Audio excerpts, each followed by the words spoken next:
Welcome back to the Soul Collective podcast. I am so grateful you are here. Today, we have a very special guest joining us today. Deborah Silverman is a famous astrologer and psychologist. In practice for 40 years, Deborah has helped thousands of individuals achieve emotional health and wisdom based on their unique personality and the four elements: water, air, earth, and fire. Deborah holds a master's degree in clinical psychology and combines this with her expertise in soul-centered astrology. I personally connected with Deborah for the first time in August of 2015, and that reading changed my life. So it is an honor to welcome you back on the show, Deborah. Thank you so much for joining us. That's my pleasure. Yes. So I first want to ask you, we didn't get into this last time. What is your sun, moon, and rising? Let's get right to the truth. I'm a Gemini with moon in Aries and Libra rising. Okay. So if somebody were to look at your chart, would there be indicators that you would be a famous astrologer in this lifetime? You know, it's so funny you asked that, because the first astrologer that ever looked at my chart, we were in Toronto. I was this was like the second astrologer. I was in undergrad studying dance and psychology. And he asked me by the end of the reading, he said, "Where are you going to live?" And I said, "Why do you ask me?" He said, "Because I can see you're going to be a famous astrologer and I don't want you to live in Toronto." That's what he said to me. And I was like, "You can see what?" Because I have a very strong position in my chart that suggests, I don't know if fame is the right word, but notoriety would probably be the right word. Okay, so that was one of the questions that I wanted to ask you. So let's get right into that. Can you share what what that placement is in your chart? And then also, what are some of the indicators that maybe are correlated with soul? No one has ever asked me this before. You're so good, Emily. So on the top of the chart, there's something called the midheaven, the very, very top. It's the 10th house. So for any of you looking at your charts, we actually have a program where we're selling coming soon on just the midheaven. So the midheaven, if there's a planet, literally, if you imagine when you were born, there was a planet right above your mom's head. That planet's very strong because it's in a pronounced position where it's at the height of the heavens and it's influencing the entire chart. So it's going to sound funny, I'm about to tell you. The planet I have there is Uranus. I should say so Uranus rules astrology, but it's not just that I have Uranus, it's in Leo. So it was about, some public recognition, but it's also trining Saturn, which is the planet of manifestation. And it's also trining my moon, which is my intuition. So it's a very pronounced position. I just hate saying it, to have Uranus on the midheaven, technical astrological indicator that says my career would be Uranian, which is unusual and non-traditional. So in my history, you'll love this, Emily, I've never associated with any other psychotherapists who do astrology ever. I've never even met one that's comparable. And I've never associated really with, I've never done one astrological conference. So that Uranian influence on my midheaven created a maverick and a non-traditionalist and someone who never fits in. And I guess that's been the signature of my whole life, is that funny Uranus. That makes so much sense. So it does. Yeah. And so if somebody's looking at their chart and they're like, I just don't have any energy up there in the 10th house, but I really want, I have this big ambition that I want to bring forward. Are there other indicators that might suggest that? Even if it's just the sign on your midheaven, it doesn't have to be that there's planets there. I just happen to have a pronounced planet that is screaming, Leo, look at me. So I did those ridiculous videos. If any of you haven't watched them on YouTube, I call it my public schizophrenia, where I play out all 12 signs, which Emily, you've seen, I'm sure. I just watched it for the first time the other day and I was hysterically laughing. You just watched it for the first time the other day? Yeah.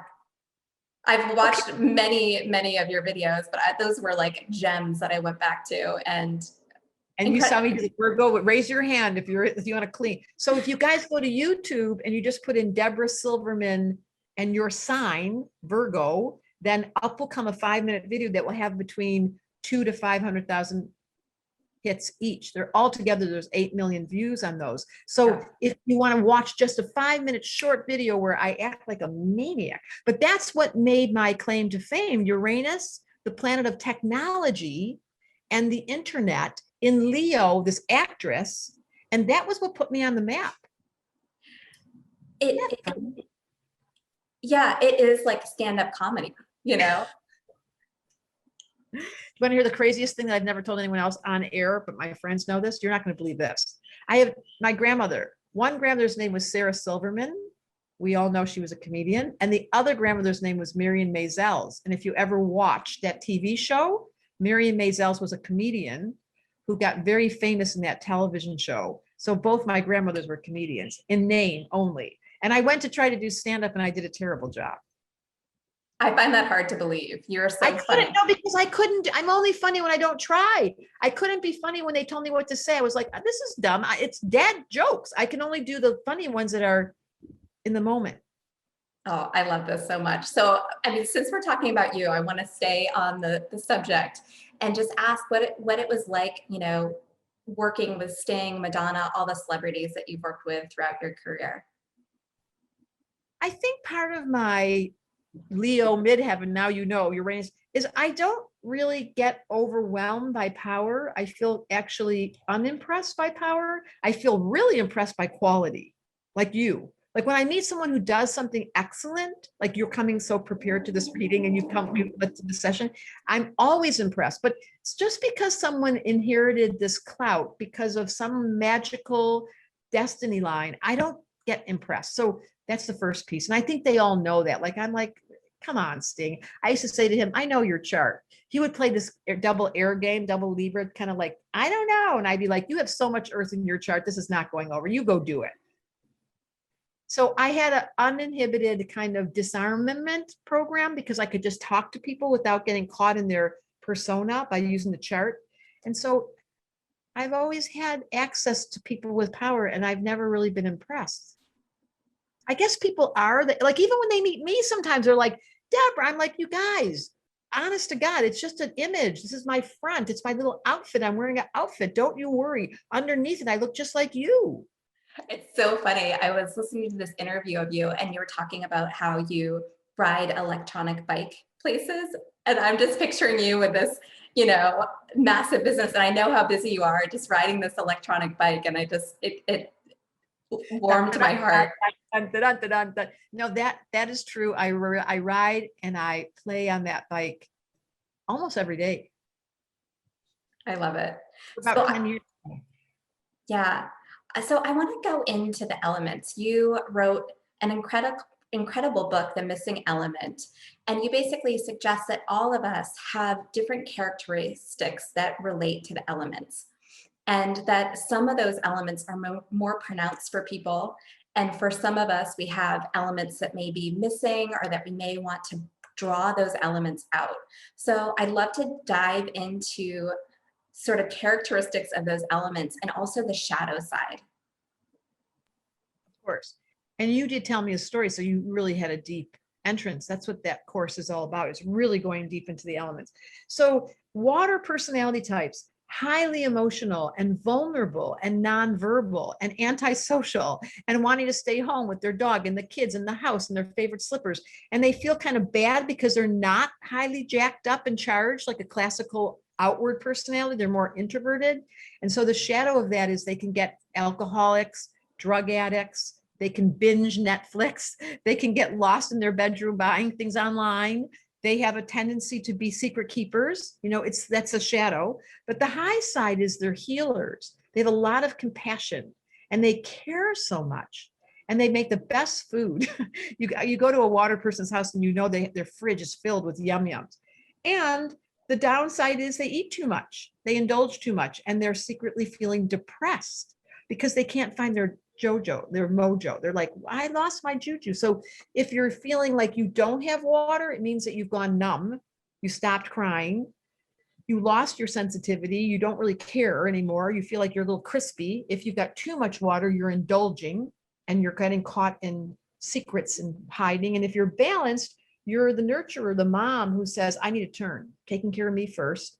I'm going to go to the sauna. I'm going to go to the bath. I'm going to go to the hot tub. I'm going to figure out ways, take a shower, clean up my energy, and I know how to balance myself. So high road, low road. Air is the one the people don't guess which one I am. Air is the one that people that talk a lot, they think a lot, they verbalize, they're on the phone, they're on social media, they're lost in space, they forget their names, they're airheads. And at the highest level, they're super charming and they're so endearing and you just want to be best friends with them, and they can't make a decision and they ask 45 people their opinions and they get super confused, and then they engage everybody and they network. They're charming. And the low road is they're completely confused. Like, where do you want to go? I don't know. Where do you want to go? Like, how's your relationship? Which relationship? I'm so confused. Like, they use that confused game. So the high road is articulate, verbal, thinking, studying, conscious. The low road is confused, fickle, scattered, indecisive, and goofy. I can hear some of you listening going, that's so me. And then the mastery is doing the therapy, studying, learning, using your words. This is what Tell Me a Story is, to become conscious enough to go, whoa, I really do talk too much, or whoa, I never talk at all. You become aware. That's what air is. Air is awareness. Kind of rhyme, air and awareness.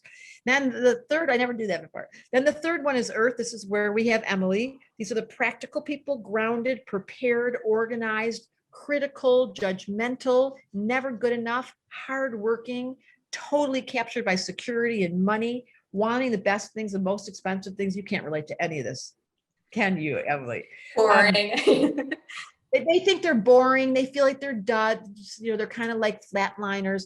The high road is they're philanthropists, they're organized, they structure everything, and they work really hard, so they serve. The low road is they work really hard, they overwork, they complain, they don't get paid enough, and they're feeling frustrated because they have such high goals and they never get to them. She's smiling, you guys. And the wisdom of the earth person is they slow down and they just go, hold on a minute. Why am I being pressured by a critic? Why am I being comparatitis? Why do I have comparatitis? Why do I have to be like, I'm just myself? And that frees them up from that harsh critic and judge. And the last is fire in the low road, or let me just describe fire. They're the most excitable, enthusiastic, passionate, funny, blunt, honest, wild. Yeah, I love this element. I have to say it. I always say it's my favorite element. They're just crazy pants, and they're loud and they're obnoxious and their voice is too loud and they're bumping into things and they're spending too much and they ate too much and they want another party and another piece of cake. Downside is indulging, blunt, getting in trouble, people getting pissed off at them because they can't shut it up. And the high side is wisdom, inspiration, spirituality, really speaking about God and about life and having great one-liners. And at their best, fire will really tell you the truth. And you'll feel like, wow, I'm so glad you said that. No one else did. I love this so much. And I hope that people listening really take this in. And I know you have a way, there's a quiz that people can take to get in touch with their elements, because I find this to be life-changing. Like, truly, to understand what elements are missing or that you just want to like cultivate and draw out of you. And it's funny because I went back and I read your book for the second time, and there's a story in the beginning where you talk about getting in touch with fire, which I was like, oh my gosh, this is so inspiring because you've got so much fire. And I'm like, okay, there's hope for us, right? If we want to cultivate, or we feel like there's an element that might be missing that we want to bring out, something that we've talked about before is that, conditioning a lot of times can dim the fire, right? So what are some ways, if we recognize that maybe like we're not feeling grounded, or there's some element that we want to really cultivate more, that you would recommend, taking some actions? Well, I'm going to put you on the spot. What was your takeaway from Tell Me a Story elementally? Like, how did you change? What was the thing that you inserted? Because that will be an answer to your question. Yeah, so for me, the element that I wanted to cultivate was fire. And so it was practicing like just speaking without censoring, or, which is a work in progress, and, dancing and spicy, even just colors, right? Right. Yes. So my book is called The Missing Element. The subtitle is Compassion for the Human Condition, like learning about accepting that we're all weird. That was a great example. You just did it. You all you got to do is read the book. There's a test, as you said, a short test.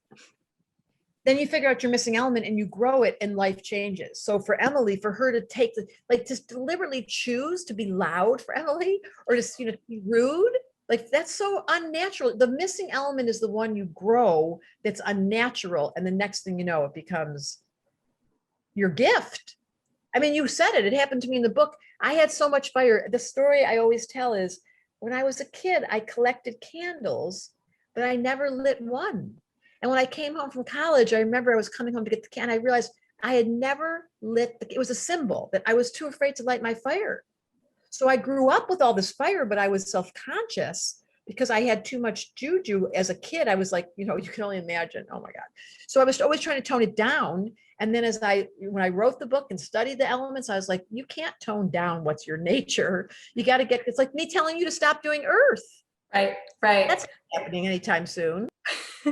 Well, it's funny because I was thinking about it and I feel like you have many superpowers, but two that come to mind is your ability to be in the present moment when there's like a million things happening at once.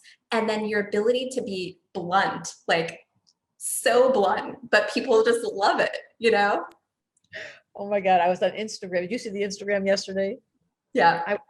I was slightly embarrassed by myself. I know the older I get, I'm in my mid 60s. The older I get, the more I feel like the off button's broken now. Like I can't even find it. I don't even know how to get that thing to work. So, and then after I finish, I'm like, did you just swear on Instagram? And there's 100,000 people. Like, this isn't appropriate, but it's a little late now. So this is the gift of growing up, is you become yourself. And that is one of my superpowers. I say what everyone's thinking.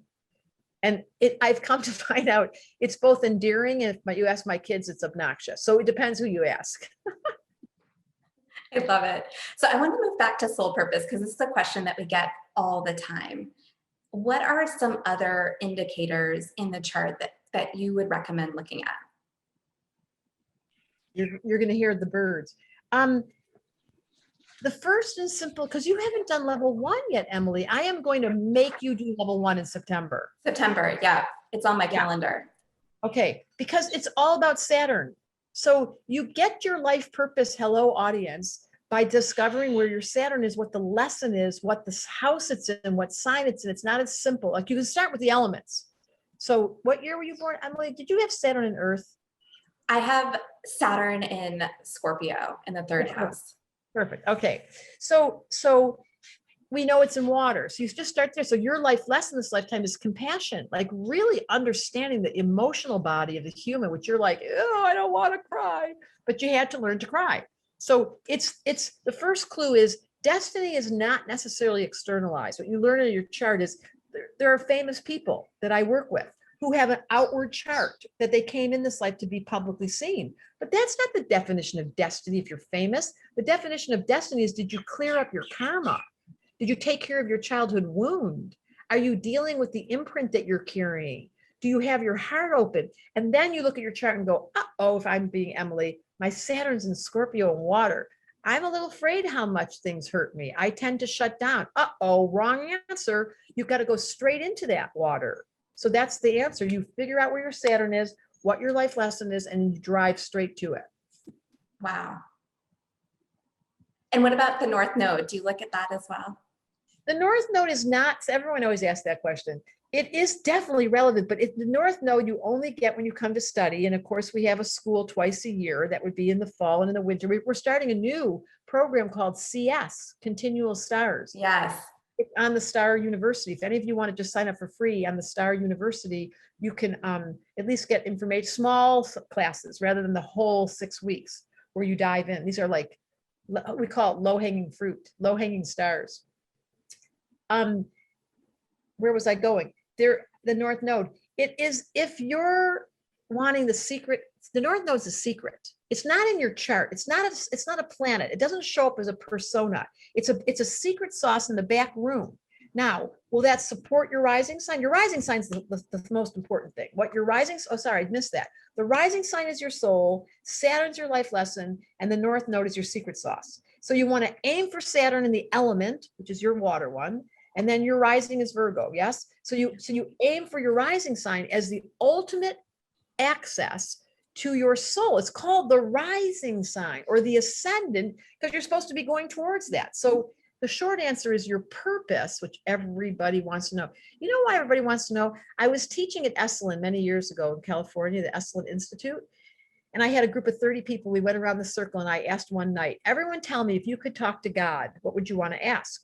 And I want to say 20 of the 30 people said, what is going on here? Like, explain this to me. Like, and they essentially, what's the purpose of life, but better known as what's my purpose? So I think part of why we all ask that is like, please tell me there's a purpose for me being here. Please tell me this is not an accident. This is not a sixth grade experiment gone awry. Please tell me that. So it's a very important question, but your purpose is never as lofty and as far away from you as you think. It's showing up when you're taking care of the kid, or when you're cooking dinner, or when you're treating your husband with kindness. That's your purpose. I don't know why we get so lost in from the simplicity to the complex. Seems like a long road. It's so true. I think our soul purpose quest like really distracts us from actually doing the work, you know? That is so funny. Our soul's purpose quest takes us away from our soul's purpose. It's, if you would just look at your life and be honest, here's how you can answer it. And that book, The Missing Element, can help, because you'll figure out your elements. And in Emily's case, she's so much earth. And yes, you're doing your purpose, but it never feels like enough. Right? Yeah. Yeah. Yeah, absolutely. And have you gotten your observer on enough to subdue some of the harshness? A lot, yes. And what was the big change when I gave you the reading? What was the thing that really changed it for you? Do you want to hear the story? Yes, please. Okay, so I was in a relationship that was not right for me, but I wanted to somehow have confirmation that maybe, you know, we were just going through a tough transit and we were meant to be together. And I'll never forget the words you said to me. I was walking along the water and you said, your relationship is like an old dirty blanket that smells bad. Get rid of it. So back to being blunt. Yep, a true story. But you also suggested so many things that were really helpful. And one of the things was actually like recognizing the contrast between the earth and the water, because I have a moon in Pisces in the 7th house. And before it just seemed like complete, you know, opposites. And to be able to integrate that was so helpful for me. Wow, that's so interesting. First of all, I got to back up. She's walking. I can't get over this part. She's walking on, she sees herself while she's got a memory of me saying, why would I say that? Was it true? It was absolutely true. 1000%. All right. Then I get the points for being truthful. Yeah. So the thing I want you guys to hear is the gift, and we have certified astrologers on my site that I recommend, because I've put them through a rigorous training program to get them to the place where they will be that honest, and they've been trained by me. I think in life, we tend, and you know this from not having fire, we tend to not say blunt things. I mean, is it cultural? You're right. Is it societal? Is it female? Like, where did that come from? But it doesn't work. And I can remember I was working with somebody very famous in his family. It's such a funny story, in family therapy. And there was, the kids were there, and he was there, and she was there, and the whole family, without using names. And then I just called the famous person out. I was like, oh, that is such bullshit. And then the kid stood up, and he said, this is the first therapist I like. And that was a turning point for everyone in the room. I mean, come on. I say things but I'm not trying to disturb. I'm simply telling the truth. And I think I lost your question, but I couldn't get over the point that I told you it was a smelly blanket that you had to get rid of. Yeah. So I actually want to dive more into astrology and relationships, because I think it's so interesting. When you're looking at, you know, 2 charts, what are some of the indicators that you're looking at in terms of like compatibility? Will this relationship work? Okay, so the first one is Mercury. So Mercury is the guy with a little hat on his head. It looks like a stick figure with a little hook on the top of his head, like a hat. If in a relationship you can communicate to the hard stuff and the partner actually listens, you got it going. That's as simple as I can say. This was this research project done that this man could watch 2 people fighting. If they could fight without hurting each other, without stabbing, and their language system was actually they would last for their whole lifetime. If they fought with a dirty fighting method, it would break.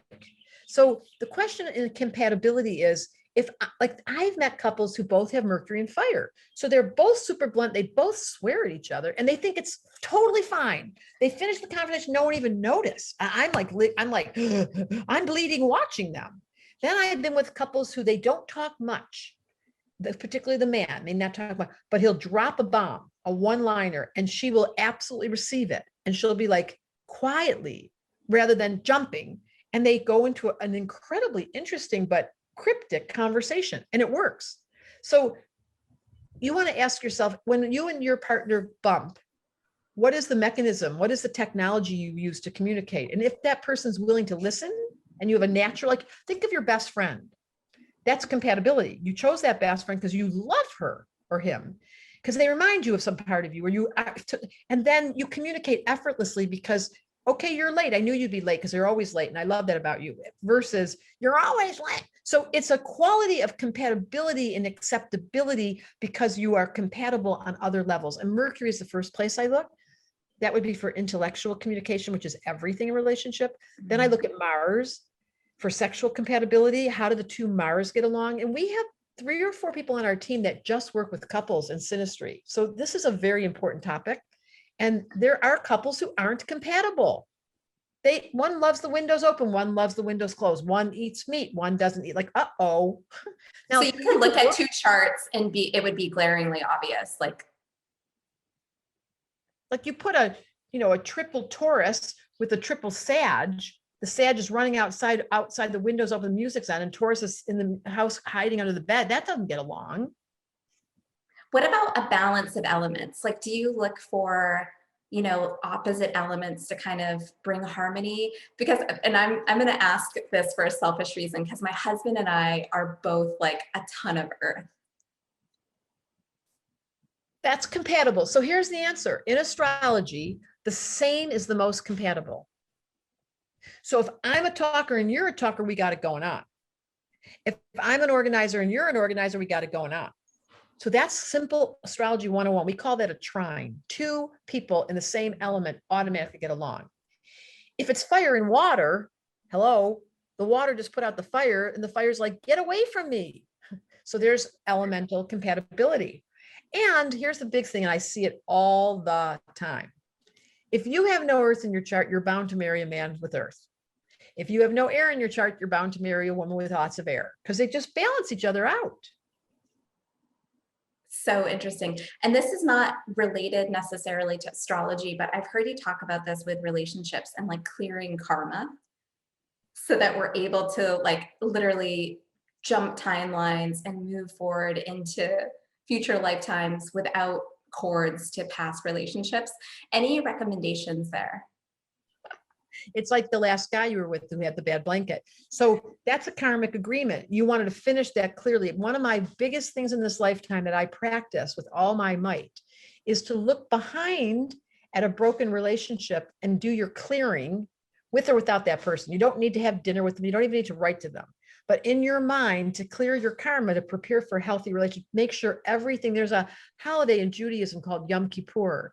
And on Yom Kippur, you don't eat, you fast, because they lived in small groups called shtetls, Jews in the old days. So they couldn't afford for someone to have an out with someone else, because you walk by the butcher every week. How are you going to not get along with him and see him all the time? So you would have 1 year, 1 day in the holiday, you go over to the butcher and you say, I am so sorry. And they had to pretend that they agreed. I mean, yeah, I'm sure they didn't, but the point was clearing karma, returning to the past, spending time reviewing is one of my favorite practices, because I want to die this lifetime with a clean karma slate. I don't want to have to come back in and meet what's his name again and do that again. Right. Yeah, I love that. Okay, so I'm jumping around a little bit, but I have so many questions I want to ask you. Astrology in this time, we obviously went through a challenging time in 2020. There was so much happening astrologically. Do you see the next 5 years as a continuation, or will we get sort of a break from that rockiness? It's funny you ask. You're so good, Emily. When 2020 came on, I did not want to be the bringer of bad news. So I tried to pretend. That's just a lack of fire on my part, because I could have said it. I knew we weren't even done. And I knew the economy would be affected by this. I mean, this isn't astrology. This is just blatant practical, come on. So I don't know about 5 years. I know that while Saturn's in Aquarius and Pisces, these next 4 years, we're in Saturn's in Aquarius the next 2.5 years. This is the time to detach and reduce your pressure of wishing it was different, because it's going to be different. So as much as you can in this window of time, release your attachment to what was, because it's not coming back as it was. Cyberspace is a real land, and you must get your tickets and you must get your passport to live in cyberspace. Now, you don't need vaccinations and you don't need anything in cyberspace, but you do need to have a Zoom number. So there is a new reality that we live in called Zoom, and that's for real. And that's going to continue across all time, and we are becoming automated.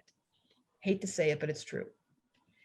In 5 years, is your question, is there a continuation of distraught feelings? I think it will calm down, more like when Saturn's in Taurus, which is more like 7 years. I would say that right now, the invitation to all humanity is to hold hands, like find who you can hold. Like, we got so unbelievably affected by this quarantine that now we value. I mean, I'm having my first company meeting the first week of May, and I'm counting the days to sit next to those girls and hold hands. You know, I have a company of 50 women. All I want to do is hold their hands and go, I just want to touch you. I'm going to touch all of them. They're going to think I'm nuts, because we've learned, this is Saturn and Aquarius. Our life lesson right now as a collective is the inhuman, detached separation from what came before and the discomfort of not knowing what's coming now. Well, then come back to basics: water, air, earth, and fire. Learning about astrology that remains as astrology couldn't care a shit about the quarantine. Ha ha ha. Any particular transits this year that we should pay attention to? You know, I don't know when this airs. When does this air? In the end of April. So because we just had a really hard week this week in the middle of April. We've been under the influence of Pluto square Pluto, which I did on Instagram. You know, I'm not that kind of astrologer where I predict. I probably should. I'm just so, as you said it so well, I am so in the here and now. I mean, it's a weird thing to be an astrologer and be so in love with the here and now. Yeah. You know, I probably should consider more about the future, but I do have astrologers on my team who are really good at the future. I am very devoted to my breath, you know, to the here, to just staying present. So answer is, every day a video comes out on Instagram, Facebook, and YouTube where I describe where the moon is that day. And today it's in Gemini, and that's as far as I can go. Yeah, and those videos are so helpful. I definitely highly recommend them, just to get like a quick bite of what's happening, you know, astrologically with the energy.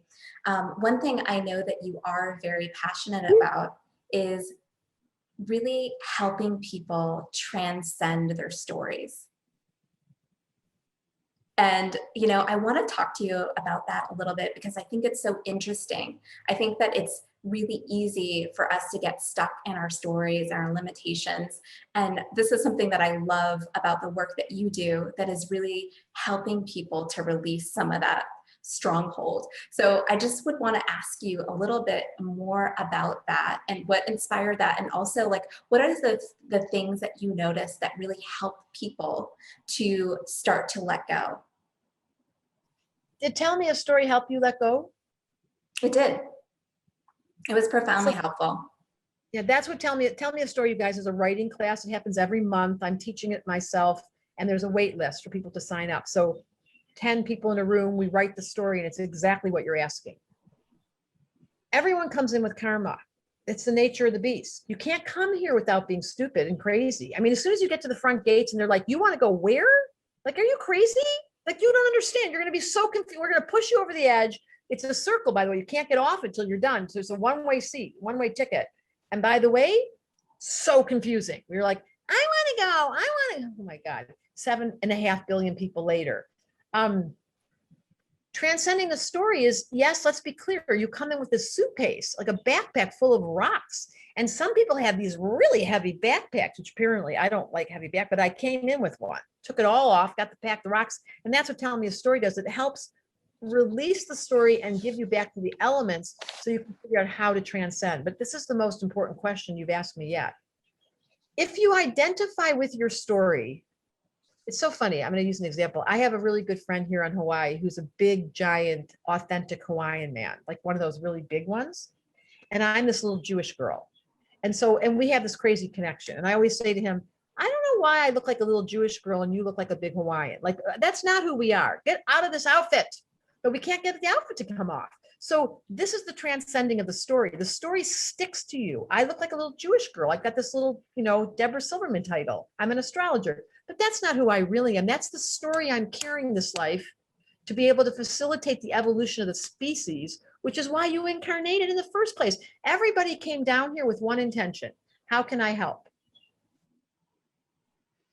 And then you took on a stupid story. That's what I call them in the book. You took on a stupid story. And if you don't get the stupid story off you, you will think you're a little Jewish girl who lives from Detroit. I can't identify. It's like, I love India Ari's song, I am light. I am not the stories of my parents. I am not the color of my eyes. I'm not the color of my skin. Really? So if we could identify with that, that would liberate the human condition in such an extreme way. So that's my deepest calling, Emily. You just touched it. And astrology is a great door, because how do you get people interested in lifting up their story? By telling it. How do you get an astrologer to make new friends? Just say, what sign are you? Everybody wants to talk about their sign, and everybody wants to turn to tell their story. But the goal is to take it up, lift it up, high road, get out of your story to remember who you really are, which is just a vehicle or a servant in the honor of the creator to say, you wanted me to go down there? I often, every day, not a day goes by that I don't think, tell me again, how did I get here? And everyone else seems so normal. Like, they all take it for granted. Like, oh, we're an earth person and we have, I'm like, do I look like an earth person? Because I don't feel like, I mean, when I got pregnant and I had that baby, I was like, I must be an earth person. I could have fooled me. It's an unusual experience when your observer is on and you look back at yourself and you transcend your story to your divine identity. It becomes a very strange place to be when you're living in both the observer looking at the little girl that's Jewish that gave birth, and then the soul that's going, thank you so much for being there, Deb. We needed someone like you. And everyone, you could say this to everyone listening. Thank you so much for incarnating. We needed someone just like you to carry the wounds and the package so that we could lift it up and heal it.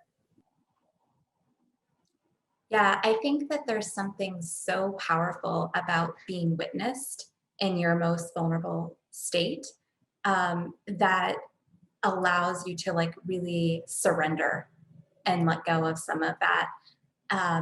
It's amazing. It can be a lonely journey, especially on a spiritual path. We can feel isolated and disconnected. And so to be in a safe space and be witnessed, to share your most like intimate and vulnerable. I mean, that's why I started this podcast. I was like, hello, is anybody out there, where I can have these deep conversations? So yes. I love that so much. That's Saturn and Scorpio, by the way, taking us deeply into our stuff. And that's Tell Me a Story. And I designed Tell Me a Story because exactly that. I wanted to be able to go deep with people and provide transformation, just like you're doing on the podcast. Yeah. I want to ask you about your career. So about to really understanding people's charts. I think this is so interesting. You have a team of 50 women and all of their charts. So all of like the idiosyncrasies and nuances. Like, how does that work to create sort of harmony within an organization? We just had a meeting with, there's 35, 40 mentors, and there's 10 core people that work with me every day. The 40 mentors have known each other now for about 6-7 years. And we just had a meeting where we introduced the new staff, because I hired literally this year, 2021, an entire changing of the guard happened, and we had about 7 new staff members. So we brought their charts up to all the mentors who are students who are prepared to look at a chart. They teach in my school. That's what they've been hired to do. So every introduction was the chart came on the screen. We all decided how to understand them. We wrote in the chat room what we thought, and it became this wonderful way, a shortcut to introducing everyone to everyone and getting to know their styles. So that answers your question. I can't imagine, my son said this to me at one point. He was like, how would I have ever been raised if you didn't understand me by this chart? So in business, at home with your kids, the gift of astrology is simply one word, it's compassion. Like Emily's double Virgo. And if you're going to tell her she's pretty, she's going to tell you it's because it's a good lens on the camera. Like there's no way you're going to get that she can receive a compliment. And you knowing that, you still give them to her, but you be prepared for her to challenge you and to feel like it's just, and so knowing that someone's going to be late, they have 5 planets in air, my best friend's in town. She's always late. And so I just lie to her and say, be here at 11:30, and she gets here at 12, and I'm not upset. This is what you do in business. You learn your employees, you learn your family, you learn your partner, and then you don't make them change. What are some other examples? This is so interesting. Well, if someone has no earth in their chart and they don't make schedules and they can't get things done, you don't give them the assignment of being able to go buy the groceries without a list in their hand. And you write the list because they aren't going to have the list. Or if someone has no air, you don't expect them to go to the party and start talking to people. They're in the corner having a glass of wine, staring at people. They're not talking. And you let the person with no air say, okay, well, we're not talking today, obviously. And the person with no fire, you don't invite them to, I did this once, to go on a kayaking trip with you, and she tips over and I got shit for the next 3 years. Like, how dare you make me exercise? And I was like, I didn't realize you had no fire. She didn't like tipping over. So I fire a person. It was the funnest part of the whole trip. This could completely revolutionize organizations by knowing just, some of those basic things, right? Yes. I worked in a school. You're going to love this. I worked in a school in exchange one year for one of my kids' programs. It was expensive. And I did every single kid's chart in the school with the teacher. So I went into the classroom and I said, honey, you do not put Emily next to Deborah. They're going to sit and talk. Now, Emily's going to have her little sharpened pencils, but if you get her talking, she's not going to stop. Oh, that's good to know. So we just organized the whole structure of the school, and the kids loved it. I put the kids water, air, earth, and fire in the room, and the little water kids were sitting there and they were like all cuddled up, and the air kids were like, excuse me. And I just pointed it out and said, look, these are your personality traits. And by the way, they're not going away. So we may as well learn to accept them. And that really supported the school. So for example, if you had somebody as a part of your team and they were going through a Saturn, return, would you perhaps consider, a reorganization or moving them to a different role? What would that? You're like a psychic. That exact thing just happened. One of my best mentors, teachers just went through Saturn return, and she kind of lost her mind. And then I had to lose my mind because I didn't see it coming. I should have seen it coming. And we've had to recalibrate the entire structure because she's dead smack in Saturn return. Duh. I think I would have known. What are you most proud of in your career? I don't know if you read the book about Kenny coming out of San Quentin. I helped a man that was 27 years, a Black African-American that spent 27 years in prison. And I, with a group of team, with Sting, for example, helped me raise the money to get him a proper lawyer. I think the best contribution I made in this life was getting it, because once he got out, a whole slew of people got left out into the LA County, because up to that point, they were in a very closed system. I think that's the thing I'm the most proud of, that I really influenced his life and then many others, because I wrote to him. All I did was be a pen pal. If you read that chapter in the book, I just wrote to him every Monday for probably 13 years. Amazing. Yeah, that was my favorite. What's a single piece of advice you would give to somebody that's, starting out and building their business? I would say, this is going to sound funny, but I would say, don't get too big too fast. Get used to the boring part. Stay steady. If I had to say to you what was my success, because now we're a multi-million-dollar company, I budgeted all along. I just did the same thing over and over and over and over and over and over and over forever. And I was teaching, and I didn't even charge people. And they would come to my house, and every Tuesday night, there was 10 people, there was 30 people, there was 2 people, there was 30 people, there was 5 people. I just never stopped. So if you just don't make your goal, I didn't know I'd be a famous astrology school. I did not know, but I did know I was in love with teaching. So just stick with what you're doing and don't excessively goal set. Just create the big thing. The one word is work, which you know all about. Keep your eye. I gave away free readings for years. Oh my God. If you love it, do it. And then set your goals for high, but don't forget the work part. And the last thing is stop complaining. if you have a job that's a little bit boring and it's a little repetitive, turn it into fun. You know, put some incense on, put some candles on, change your something up, but stop complaining. Are there any consistent daily rituals that are non-negotiables for you? That's embarrassing. I'm a ritualistic monster. I do the same thing so I have supplements that I take that I should be a commercial. And I have prayers that I do every morning when I start the day. I have meditation every day in the afternoon in a sauna. I'm fire, so I don't like to meditate without the heat. I am ritualistic about yoga. I spent 25 years every noon in a class and stood in the same place and brushed my teeth before class. And I think they all thought I was weird because I parked the car in the, I'm very, very, very Taurus ritualistic. And I attribute that to my stability. So from exercise to food, to prayers, to gratitude, a ritual every single hour, like sitting here with you. I'm in awe. And that energy or that attitude, someone taught me this when I was very young. Be thankful for everything. I was like, everything? Like everything? She was like, just be thankful for, I was like, no. And now I do it. Not easy. I love that. And that's true about you. Yeah. I feel like, this is going to make you laugh. This is so funny. I know this kahuna named Kalani, and he lives on the Big Island. He's a beautiful, beautiful man. And the other night we were having dinner, and apparently I found out last night that he whispered to a friend of mine, an elder, a woman I really respect. I'm so glad you're with Deborah. She's so young and she's so innocent. I was like, first of all, I'm older than him.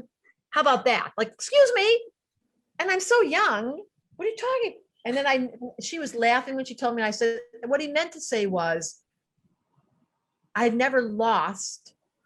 Well, I didn't have it to start with. My childhood was awful, but I never lost the like, oh, we're going to go to 7-Eleven and get a Slurpee. Like, I can't believe it. Oh my God, today we're going to go on the bike. And I don't even know. That's just fire. I don't know. I think I must have just arrived a half an hour ago or something. And I got excited. I think it's such a great quality. I love that about you. So the double Virgo. How come you're so happy all the time? Just having so much fun. It's not fair. Not fair. Deborah, this has been such an amazing conversation. What's on the horizon for you that you'd love to share with our listeners? Well, Continual Stars, or the Star University, is my newest baby. The program called Tell Me a Story is exciting for me to be able to consider with you. I mean, my dream is sitting there. I'm waiting for it to grow. And I think I'm really excited about, it sounds funny, but I'm really excited about aging. I'm excited to see as a year, because I'm turning, I have a birthday next month, that I'm getting more mature. It's very exciting. Like things don't affect me like they used to, and I trust more, and I feel confident, and I get a little suspicious. I'm like, really? Do you really? Is that really true? Is all that honest? I don't know. It feels like it. So inspiring. I love that. Deborah, I know we're running short on time, but one thing I would love is if you could lead us in a short closing prayer. So just begin by taking a couple of deep breaths in your own rhythm.